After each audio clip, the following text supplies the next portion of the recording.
And today, we're doing something different today. You know, you guys are accustomed to us usually having musicians on the show. Today, we have the incredible Mr. Lifto. We know him here locally in Austin as Joe Lifto or just Lifto. He was part of the Jim Rose Circus, the sideshow circus that probably came to prominence around 92 when they toured with Lollapalooza. That was a bill that included the Red Hot Chili Peppers, a young Soundgarden, a young Pearl Jam. Ministry was on that bill. And the Jim Rose Circus kind of became a cultural phenomenon. They were on talk shows. They were causing all kinds of outrage because if you're not familiar, it's basically a freak show comprised of all these people who do various stunts or acts, if you will, and a lot of people would call it gross or crazy or insane or painful. Well, when you It's think all of about the above. just the regular circus, and there's a fire swallower, or a Yeah, sword swallower, or a bearded lady swallowing a sword, or something like that, yeah, or fast forward, Mr. Lifto, yeah, uh, has in the late 80s, early 90s, he had 9 piercings. I won't go into what body parts. I'll let him talk freely about that to you. Where he would hook chains up to these piercings and lift weights, yeah, or beer kegs, yeah, or or people, yeah. or Steam irons and whatever, cinder blocks. and swing them around on stage, on camera, on Sally Jesse Raphael, if you know who that is. Young Oh, people are not going to know who that is. yeah, That's a daytime talk show type of a thing, like Oprah Winfrey or something. right, right. Yeah. So, Yeah, Joe, we've been lucky to have Joe as a staple in our Austin, Texas music scene, yeah, and to be part of, because they would go on tour with bands. They would open, this might be a bad example, but, comedians go on tour with rock bands. This would be the same kind of a thing. It would be an attraction that would go on tour with rock bands.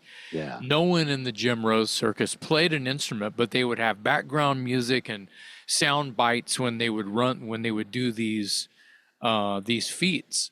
And it wasn't just, Joe doing all the heavy lifting, so no pun intended.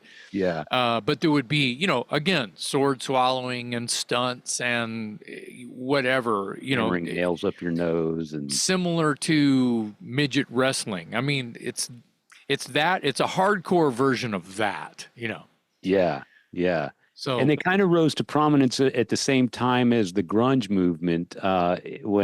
So they were part of Lollapalooza when Lollapalooza was starting to gain traction in the mainstream.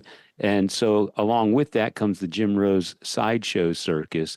And it's basically, I think they would call it such themselves. It's basically just a traveling freak show where these people do all these crazy stunts.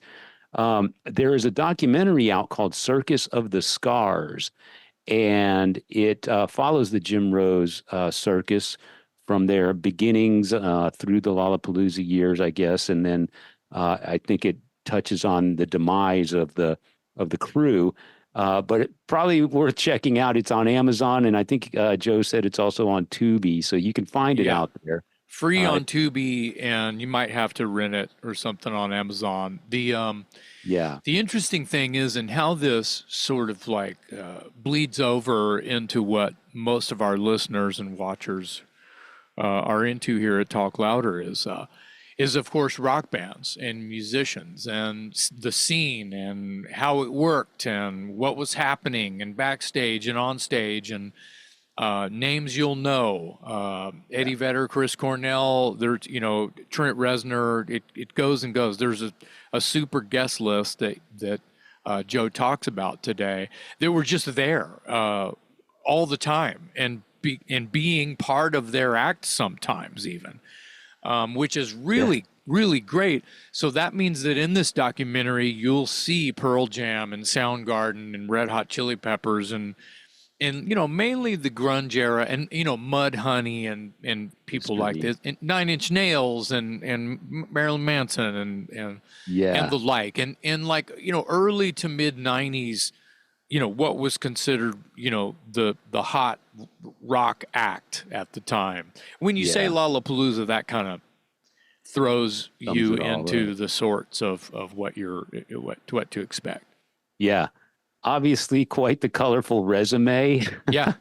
Well, and And he's a really smart oh, yeah. and loving and really special guy who has a family, who is as normal as he is something's wrong with him, however Yeah. you want to look at it. He's the best. Yeah, Uh, we've been privileged to call him friend for decades because he lives here in Austin and he yeah, tends bar at Casino El Camino, and so yeah, we've been friends with him for a long time, but never really got to sit down and have an in-depth hour-long conversation with him about the history of the Jim Rose Circus and how he developed his act, and then again, as you alluded to, some of the behind-the-scenes stories with some of the names of music that were sort of on their rise at the time, the Eddie Vedders, the Chris Cornells, the Al Jorgensens, et cetera, et cetera. yeah. Yeah, a lot of fun today. He's got high energy, folks, so strap yourself in. This is a good one. Joe Lifto, aka the incredible Mr. Lifto, today on the Talk Louder podcast.